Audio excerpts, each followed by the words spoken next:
Hello everyone! In today's video, I'll show you how you can use these printed vellum sheets into different crafts. First off, I have a greeting card. If you want to make any greeting card look interesting, you can simply wrap it, add a ribbon and some wax seal and it looks much better than before.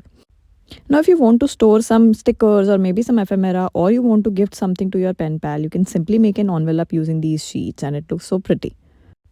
Next off, I'm using this printed sheet and I'll be using it in my journal for journaling. You see now when I place it on a white paper, it looks like this.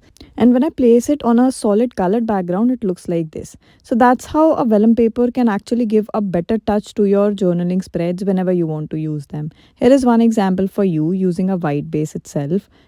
Now be as creative as you can and play around with this. Next up, I'll be using this print to make a wax seal.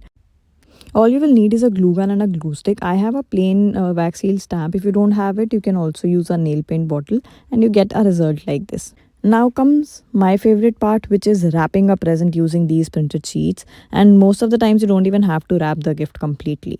So now go ahead, order one book for yourself and craft as much as you like.